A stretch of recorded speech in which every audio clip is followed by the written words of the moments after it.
Good evening money persons, welcome to daily money show number 457. ఈ రోజు daily money షోలో Paytm buyback related గా update ఉన్నది. దాని గురించి డిస్కస్ చేసుకుందాం. దాంతో పాటు మార్కెట్ లో ఉన్న ఇంపార్టెంట్ అప్డేట్స్ అన్నిటిని క్విక్ గా డిస్కస్ చేసేద్దాం. ముందుగా మార్కెట్ అప్డేట్ చూసినట్లయితే ఈ రోజు సెషన్ లో సెన్సెక్స్ 144 పాయింట్స్ పెరిగి 62,677 పాయింట్స్ కి క్లోజ్ అయినట్లయితే నిఫ్టీ 52 పాయింట్స్ పెరిగి 18,660 పాయింట్స్ కి క్లోజ్ అయింది. అండ్ ఈ రోజు సెషన్ లో మిడ్ క్యాప్ ఇండెక్స్ 0.73% పెరిగినట్లయితే స్మాల్ క్యాప్ ఇండెక్స్ 0.58% పెరిగింది. అండ్ బ్యాంక్ నిఫ్టీ 0.23% పెరిగింది. నిన్న మన మార్కెట్ క్లోజ్ అయిన తర్వాత US November month CPI data వచ్చింది. అక్టోబర్ మంత్ లోని 7.7% గా యుఎస్ లో సిపిఐ ఉండేది. అండ్ నవంబర్ మంత్ లోని 7.6% గా వీళ్ళ సిపిఐ రావచ్చు అని చెప్పి మార్కెట్ ఎస్టిమేట్ చేసింది. కాకపోతే ఈ నవంబర్ మంత్ లో సర్ప్రైజింగ్లీ వీళ్ళ సిపిఐ 7.1% కి తగ్గింది. This is really positive. ఎందుకంటే లాస్ట్ 1 year గా యుఎస్ ఫెడ్ ఇన్ఫ్లేషన్ ఎంత కంట్రోల్ చేద్దామని ప్రయత్నిస్తూ వస్తున్నా సరే యుఎస్ లోని ఇన్ఫ్లేషన్ కంటిన్యూస్ గా పెరుగుతూ వస్తుంది. నౌ కన్సిక్యూటివ్ మంత్స్ లోని వీళ్ళ ఇన్ఫ్లేషన్ కంట్రోల్ అవుతూ వస్తుంది. కాబట్టి ఇదే ట్రెండ్ గనక కంటిన్యూ అయినట్లయితే యుఎస్ ఫెడ్ వాళ్ళు ఇంట్రెస్ట్ రేట్స్ రిలేటెడ్ గా కొంచెం సాఫ్ట్ గా మూవ్ అయ్యేటువంటి అవకాశం ఉన్నది. నో ఈ నవంబర్ మంత్ లోని వీళ్ళ ఇన్ఫ్లేషన్ తగ్గింది అన్న అప్డేట్ రావడంతో నిన్న నైట్ యుఎస్ మార్కెట్స్ బాగా పాజిటివ్ గా రియాక్ట్ అయ్యాయి. కాకపోతే మార్కెట్స్ ఎంతైతే పాజిటివ్ గా రియాక్ట్ అయ్యాయో దాని తర్వాత అగైన్ మార్కెట్స్ లోని కొంత సెల్ ఆఫ్ కనపడింది. మేబీ ఈ రోజు యుఎస్ ఫెడ్ మీటింగ్ అవుట్కమ్ రానున్నది కదా, దాంతోనే మార్కెట్స్ లోని ఆ పాజిటివ్ మూమెంట్ ఏదైతే బిల్డ్ అయిందో దాని తర్వాత కొంచెం కరెక్షన్ వచ్చి ఉండొచ్చు. నో ఈ రోజు ఫెడ్ మీటింగ్ లోని 50 basis points రేట్ హైక్ తీసుకొచ్చని మార్కెట్ ఎక్స్పెక్ట్ చేస్తుంది. ఈసారి ఫెడ్ వాళ్ళు ఎంత రేట్ హైక్ తీసుకుంటారన్నది మనకి ఈ రోజు నైట్ కి అప్డేట్ అవుతుంది. మార్కెట్ ఎస్టిమేట్ చేసిన విధంగానే వీళ్ళు గనక ఇంట్రెస్ట్ రేట్ హైక్ తీసుకున్నట్లయితే అగైన్ రేపు మనం మార్కెట్ లోని కొంచెం పాజిటివ్ మూమెంటం చూసేటువంటి అవకాశం ఉన్నది. ఏదైనా ఈ మీటింగ్ యొక్క అవుట్కమ్ మనకి ఈ రోజు నైట్ కి వస్తుంది. We have to track this data. And US లోని ఏదైతే ఇప్పుడు ఇన్ఫ్లేషన్ కంట్రోల్ అవుతుందో ఆ ట్రెండ్ గనక కంటిన్యూ అయినట్లయితే గ్లోబల్ మార్కెట్స్ రిలేటెడ్ గా అది మనం పాజిటివ్ గా అర్థం చేసుకోవచ్చు. ఈవెన్ నిన్న మన ఇండియన్ ఇన్ఫ్లేషన్ డేటా కూడా వచ్చింది. మన ఇండియాలో కూడా ఇన్ఫ్లేషన్ కంట్రోల్ అయింది. గ్లోబల్లీ గనక ఈ ఇన్ఫ్లేషన్ కంట్రోల్ అవుతున్న ట్రెండ్ గనక కంటిన్యూ అయినట్లయితే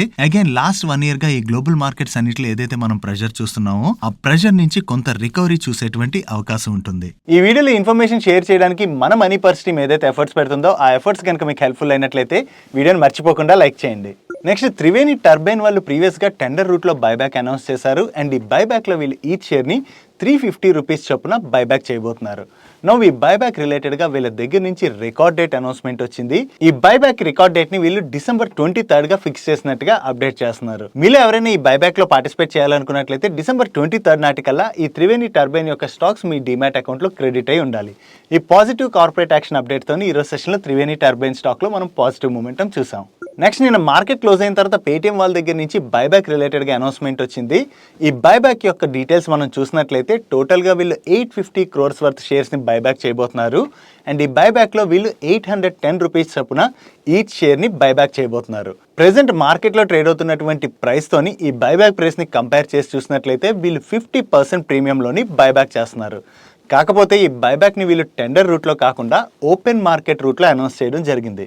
నో ఇది ఓపెన్ మార్కెట్ రూట్లో బైబ్యాక్ కాబట్టి వీళ్ళు షేర్స్ని ఓపెన్ మార్కెట్లోని ఎవరి దగ్గర నుంచి అయినా అక్వైర్ చేసేటువంటి అవకాశం ఉన్నది. సో దానివల్ల షేర్ హోల్డర్స్కి పెద్దగా బెనిఫిట్ అంటూ లేదు. దీంతోనే వీళ్ళు నిన్న బైబ్యాక్ రిలేటెడ్గా అనౌన్స్మెంట్ చేసినా సరే ఈరోజు సెషన్లో పేటిఎం స్టాక్లో ప్రెషర్ చూసాం. నెక్స్ట్ లాస్ట్ 3 daysగా కంటిన్యూస్గా పెరుగుతూ వెళ్తున్నటువంటి ఎస్ బ్యాంక్ స్టాక్లో ఈరోజు మనం ప్రెషర్ చూసాం. దీనికి రీజన్ మోర్గన్ స్టాన్లే వాళ్ళు ఈ ఎస్ బ్యాంక్కి అండర్ రేటింగ్ ఇస్తూ ఈ స్టాక్ యొక్క టార్గెట్ ప్రైస్ని 20 రూపీస్కి కట్ చేస్తూ ఒక రిపోర్ట్ని రిలీజ్ చేశారు.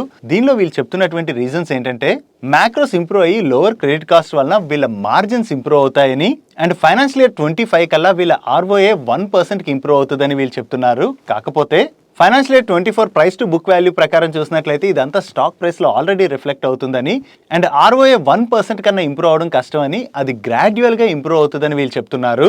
దీంతోనే వీళ్ళు ఎస్ బ్యాంక్కి అండర్ వెయిట్ రేటింగ్ ఇస్తూ స్టాక్ ప్రైస్ని 20 రూపీస్కి కట్ చేయడం జరిగింది. దీనివల్ల ఈరోజు సెషన్లో మనం ఎస్ బ్యాంక్ స్టాక్లో ప్రెషర్ చూసాం. అండ్ ఎస్ బ్యాంక్ రిలేటెడ్గా మరొక అప్డేట్ కూడా ఉన్నది. ఈ ఎస్ బ్యాంక్లోని కార్లైల్ వాళ్ళు అండ్ అడ్వాంట్ వాళ్ళు ఈచ్ 10% స్టేక్ని అక్వైర్ చేయబోతున్నట్టుగా మనం ప్రీవియస్గా డిస్కస్ చేసుకున్నాం. అండ్ వీళ్ళకి ఆర్బీఐ దగ్గర నుంచి కండిషనల్ అప్రూవల్ వచ్చినట్లుగా కూడా డిస్కస్ చేసుకున్నాం. నో వీళ్ళు అడ్వాంట్ వాళ్ళకి అండ్ కార్లైల్ వాళ్ళకి కలిపి 369.61 crores షేర్స్ని అండ్ 255.97 crores వారెంట్స్ని అలాట్ చేసినట్టుగా అప్డేట్ చేస్తున్నారు. నెక్స్ట్ హెడ్సప్ వెంచర్స్ ఇది ఒక మైక్రో క్యాప్ కంపెనీ. వీళ్ళకి ప్రీవియస్గా బీయింగ్ హ్యూమన్ అపెరల్స్ని సెల్ చేయడానికి ఎక్స్క్లూజివ్ లైసెన్స్ ఉండేది. నవ్ వీళ్ళకి వీళ్ళ own brand like HUP and దాంతో పాటు అదర్ సబ్ బ్రాండ్స్ ని సెల్ చేస్తున్నారు. నవ్ వీళ్ళ HUP brand and sub brands like apparels, accessories, bags and footwear products ని రిలయన్స్ రీటైల్ యొక్క ఈ కామర్స్ ప్లాట్ఫామ్ లో సెల్ చేసేందుకు గాను రిలయన్స్ రీటైల్ వాళ్ళతోని వీళ్ళు ఒక కాంట్రాక్ట్ లోకి ఎంటర్ అయినట్టుగా అప్డేట్ చేస్తున్నారు. రిలయన్స్ రీటైల్తోని వీళ్ళు కాంట్రాక్ట్లోకి ఎంటర్ అయ్యారని ఈ అప్డేట్తోని ఈ 16 రూపీస్ స్టాక్ నియర్లీ 20% పెరిగి అప్పర్ సర్క్యూట్లో లాక్ అయిపోయింది. Next HDFC bank and HDFC merger రిలేటెడ్గా మనందరికీ ఐడియా ఉన్నది కదా. ఈ మర్జర్కి వీళ్ళకి వేరియస్ అప్రూవల్స్ రావాల్సి ఉన్నది. నౌ వీళ్ళకి స్టాక్ ఎక్స్చేంజెస్ అయినటువంటి బిఎస్సి అండ్ ఎన్ఎస్సి దగ్గర నుంచి అప్రూవల్ వచ్చినట్లుగా అప్డేట్ చేస్తున్నారు. అండ్ హెచ్డిఎఫ్సి బ్యాంక్ రిలేటెడ్గా మరొక అప్డేట్ కూడా ఉన్నది. ఈ హెచ్డిఎఫ్సి బ్యాంక్ వాళ్ళు మింటోక్ ఇన్నోవేషన్స్ ప్రైవేట్ లిమిటెడ్ అనేటువంటి కంపెనీలోని 7.75% స్టేక్ని అప్రాక్సిమేట్లీ 31 crores ఇన్వెస్ట్ చేసి అక్వైర్ చేయబోతున్నట్టుగా అప్డేట్ చేస్తున్నారు. ఈ మింటోక్ ఇన్నోవేషన్స్ అనేటువంటి కంపెనీ ఒక ఫిన్టెక్ స్టార్టప్ కంపెనీ. వీళ్ళు వేరియస్ మర్చెంట్స్ కి payment led platform and value added services ని ఆఫర్ చేస్తూ ఉంటారు. నెక్స్ట్ గర్వారే హైటెక్ ఫిల్మ్స్ వాళ్ళ దగ్గర నుంచి ఒక అప్డేట్ వచ్చింది. వీళ్ళు ప్రీవియస్ గా May 27th రోజున మహారాష్ట్ర ఔరంగాబాద్ లోని ఒక new lamination line with 800 LSF per annum కెపాసిటీతో సెటప్ చేయబోతున్నట్టుగా అనౌన్స్ చేశారు. నో ఈ లామినేషన్ లైన్ ని ఈ రోజు సక్సెస్ఫుల్లీ కమిషన్ చేసినట్టుగా వీళ్ళు అప్డేట్ చేస్తున్నారు. దీంతో ఈ రోజు సెషన్ లో గర్వారే హైటెక్ ఫిల్మ్ స్టాక్ లో పాజిటివ్ మూమెంట్ కనపడింది. నెక్స్ట్ ఎన్టీపీసీ వాళ్ళ బోర్డు 16th December రోజున మీట్ అయ్యి ప్రైవేట్ ప్లేస్మెంట్ రూట్ లోని ఎన్సీడీస్ ని ఇష్యూ చేయడం ద్వారా 500 crores ఫండ్ రైజ్ చేయబోతున్నట్టుగా వీళ్ళు అప్డేట్ చేస్తున్నారు. నెక్స్ట్ ఈ రోజు మార్కెట్ క్లోజ్ అయ్యే ముందు ఒక్కసారి రైల్వే స్టాక్స్ లోని కొంత మూమెంటం కనపడింది. దీనికి రీజన్ మన ఫైనాన్స్ మినిస్టర్ అయినటువంటి నిర్మలా సీతారామన్ గారు ఈ రోజు పార్లమెంట్ లో మాట్లాడుతూ రైల్వేస్ లోని ఎడిషనల్ గా 10,000 crores క్యాపెక్స్ చేయబోతున్నట్టుగా అనౌన్స్ చేశారు. ఈ రైల్వేస్ రిలేటెడ్ గా 10,000 crores క్యాపెక్స్ అన్నది చిన్న అమౌంటే, కాకపోతే ఫైనాన్స్ మినిస్ట్రీ దగ్గర నుంచి ఈ పాజిటివ్ కామెంటరీ రావడంతో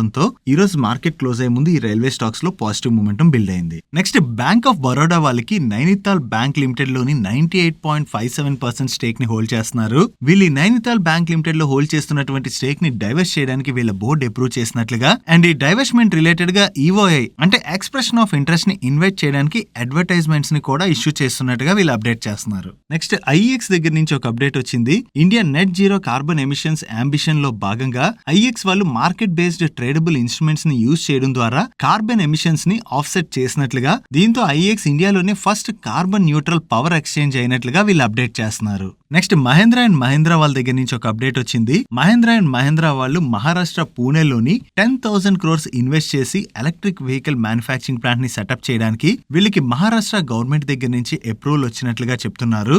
ఈ 10,000 crores ని నెక్స్ట్ 7 to 8 years లోని వీళ్ళ సబ్సిడరీ త్రూ వీళ్ళు ఇన్వెస్ట్ చేయడం ద్వారా ఈ మ్యానుఫ్యాక్చరింగ్ ఫెసిలిటీని సెటప్ చేయబోతున్నట్లుగా అండ్ దీనిలోని మహేంద్ర వాళ్ళ అప్కమింగ్ బార్న్ ఎలక్ట్రిక్ వెహికల్స్ ని డెవలప్ చేసి ప్రొడ్యూస్ చేయబోతున్నట్టుగా వీళ్ళు చెప్తున్నారు. నెక్స్ట్ కేఫిన్ టెక్ వాళ్ళు త్వరలోనే ఐపీఓకి రాబోతున్నట్లుగా చాలా రోజుల నుంచి న్యూస్ సర్క్యులేట్ అవుతున్నది.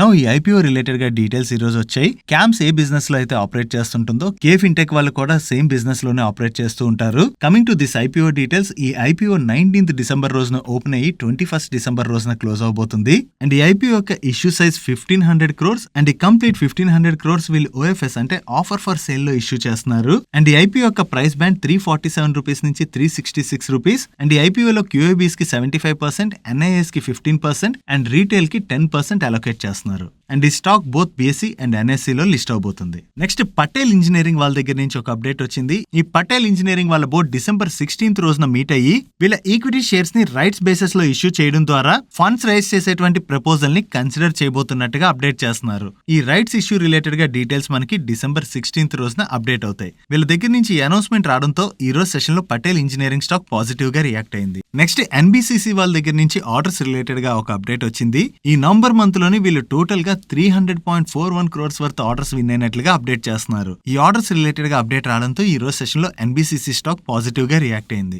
నెక్స్ట్ జూబ్లియన్ ఫార్మోవా వాళ్ళ దగ్గర నుంచి ఒక అప్డేట్ వచ్చింది. వీళ్ళ నంజన్గూడ్ ఏపీఐ మ్యానుఫ్యాక్చరింగ్ ఫెసిలిటీలోని December 13th అంటే నిన్న యుఎస్ ఎఫ్డిఏ వాళ్ళ ఇన్స్పెక్షన్ కంక్లూడ్ అయిందని అండ్ ఈ ఇన్స్పెక్షన్ ఇప్పుడు కంప్లీట్ అవడంతో యుఎస్ ఎఫ్డిఏ వాళ్ళు ఈ ప్లాంట్ కి 8 అబ్జర్వేషన్స్ ని ఇష్యూ చేసినట్లుగా వీళ్ళు అప్డేట్ చేస్తున్నారు. అండ్ ఈ అబ్జర్వేషన్స్ రిలేటెడ్ గా కంపెనీ త్వరలోనే వాళ్ళ యాక్షన్ ప్లాన్ ని యుఎస్ ఎఫ్డిఏ వాళ్ళకి సబ్మిట్ చేయబోతున్నట్టుగా వీళ్ళు చెప్తున్నారు. నెక్స్ట్ బీపీసీఎల్ అంటే భారత్ పెట్రోలియం కార్పొరేషన్ లిమిటెడ్ దగ్గర నుంచి ఈ రోజు ఒక అప్డేట్ వచ్చింది. వీళ్ళ బోర్డు 20th December రోజున మీట్ అయ్యి మేజర్ ప్రాజెక్ట్స్ లోని ఇన్వెస్ట్మెంట్ ప్రపోజల్ ని కన్సిడర్ చేయబోతున్నట్టుగా అప్డేట్ చేస్తున్నారు. Coming to today's comments corner, ఈ రోజు క్వశ్చన్ ని అశోక్ కుమార్ గారు అడుగుతున్నారు. ఆయన ఏమడుగుతున్నారంటే, hi team, when you talk about open offer trigger, what does it means? Is there any opportunity for us at that time? Hello Ashok Kumar garu, ఈ open offer అంటే మీకు సింపుల్గా ఎక్స్ప్లెయిన్ చేస్తాను. ఏ అనేటువంటి ఒక కంపెనీలోని బి అనేటువంటి ఒక సింగిల్ పర్సన్ ఆర్ ఒక కంపెనీ మెజారిటీ స్టేక్ని అక్వైర్ చేస్తుంది అనుకోండి సెబీ రూల్స్ ప్రకారం. అప్పుడు ఈ బి అనేటువంటి కంపెనీ ఈ ఏ అనేటువంటి కంపెనీలోని 26% స్టేక్ని ఓపెన్ ఆఫర్ అంటే ఓపెన్ మార్కెట్ నుంచి అక్వైర్ చేయవలసి ఉంటుంది. అండ్ ఈ ఓపెన్ ఆఫర్లో నిజంగా వీళ్ళు 26%ని అక్వైర్ చేయాలని కనుక ఈ బి అనేటువంటి కంపెనీ మేనేజ్మెంట్ భావించినట్లయితే వీళ్ళు ఓపెన్ ఆఫర్లోని మార్కెట్లో ట్రేడ్ అవుతున్నటువంటి ప్రైస్ కన్నా ఎక్కువ ప్రైస్ని అనౌన్స్ చేస్తారు. అలా కాకుండా ఈ బి అనేటువంటి కంపెనీ ఓపెన్ ఆఫర్లో ఈ ఏ అనేటువంటి కంపెనీలోని ఇంకా ఫర్దర్గా స్టేక్ని అక్వైర్ చేయాలనే ఉద్దేశం లేనట్లయితే ఓపెన్ ఆఫర్లో తక్కువ ప్రైస్ని అనౌన్స్ చేసేటువంటి అవకాశం ఉన్నది. ఈ ఓపెన్ ఆఫర్లోని మనకి లాభమా నష్టమా అంటే ఈ బి అనేటువంటి కంపెనీ ఏ అనేటువంటి కంపెనీ యొక్క స్టాక్స్కి ఓపెన్ ఆఫర్లోని మార్కెట్లో ట్రేడ్ అవుతున్నటువంటి ప్రైస్ కన్నా కూడా ఎక్కువ ప్రైస్కి అక్వైర్ చేస్తామని చెప్పి అనౌన్స్ చేసినట్లయితే ఆ టైంలో మనం ఈ ఏ కంపెనీ స్టాక్స్ని వీళ్ళకి ఆఫర్ చేసినట్లయితే మనకు లాభం. అలా కాకుండా వీళ్ళు మార్కెట్లో ట్రేడ్ అవుతున్నటువంటి ప్రైస్ కన్నా కూడా తక్కువ ప్రైస్కి అనౌన్స్ చేసినట్లయితే ఎవరు కూడా వాళ్ళ దగ్గర ఉన్నటువంటి స్టాక్స్ని ఇవ్వడానికి జనరల్లీ ఇష్టపడరు కదా. I hope this clarified your query. And మీలో కూడా ఎవరికైనా ఏమైనా క్వశ్చన్స్ ఉన్నట్లయితే కింద కామెంట్ సెక్షన్లో కామెంట్ చేయండి. మన నెక్స్ట్ డైలీ మనిషిలో పిక్ చేసి ఆన్సర్ చేయడానికి ట్రై చేస్తాను. That's it for today's daily మనిషి. ఈరోజు డైలీ మనిషిలో నేను షేర్ చేసిన ఇన్ఫర్మేషన్ మీకు నచ్చినట్లయితే ఈ వీడియోని లైక్ చేయండి. అండ్ ఈ video me friends and family మెంబర్స్కి హెల్ప్ఫుల్ అవుతుందంటే ఈ వీడియోని వాళ్ళకి షేర్ చేయండి. మీరు ఇదే ఫస్ట్ టైం మన మనీ పర్ ఛానల్కి వచ్చి ఛానల్ ఇంకా సబ్స్క్రైబ్ చేయలేనట్లయితే ఇక్కడ ఉన్న ఛానల్ లోగో మీద క్లిక్ చేసి ఛానల్ సబ్స్క్రైబ్ చేస్తూ పక్కన ఉన్న బెల్ ఐకాన్లో ఆల్ నోటిఫికేషన్స్ యాక్టివేట్ చేసుకోండి. నేను చంద్రశేఖర్ పత్రి మరొక ఇంట్రెస్టింగ్ వీడియోతో కలుద్దాం. Good night.